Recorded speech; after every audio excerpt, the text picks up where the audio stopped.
بسم اللہ الرحمن الرحیم۔ وہ شافی الرجک دمہ سے مستقل چھٹکارا۔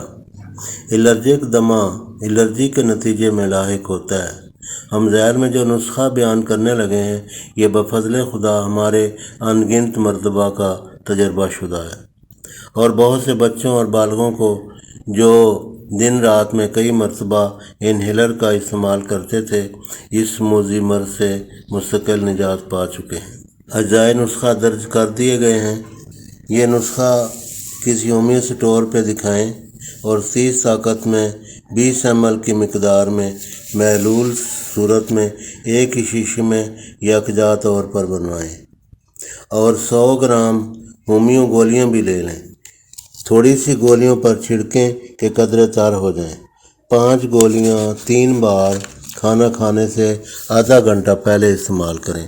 اگر خود بنانے کی زحمت نہ کر سکے تو بنی ہوئی دوائی جو جرمنی کی مشہور homeo firm doctor Reckeweg and company کا R نمبر 43 ہے استعمال کریں۔ طریقہ استعمال: منرل واٹر 500 ml والی بوتل لیں، اس کا ڈھکنا اتار کر اس میں 50 قطرے R43 کے ڈالیں اور ڈھکنا لگا کر 12 زوردار جھٹکے دیں۔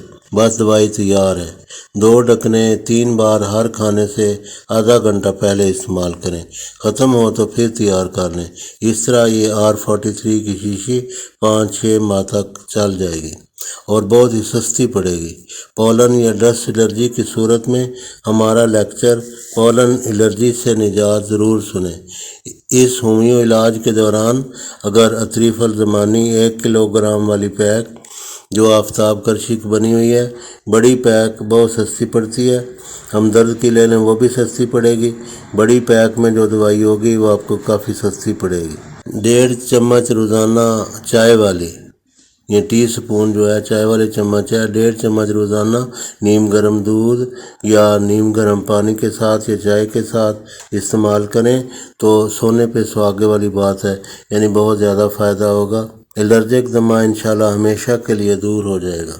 پرہیز: بلغم پیدا کرنے والی غذائیں، چکنائیوں کا بکثرت استعمال، ترش اشیاء، اچار وغیرہ کبھی پیٹ بھر کر کھانا نہ کھائیں۔ غذا: سوکھی روٹی، انچنے موٹے آٹے والی، جو موٹے انچنے آٹے کی بنی خشک اور سوکھی روٹی وہ کھائیں۔ مچھلی کا گوشت، دیسی چوزے کا شوربہ، خرگوش کا شوربہ، مچھلی کے تیل کے capsule, cod liver oil capsule یا جن کو فش آئل کیپسول کہا جاتا ہے۔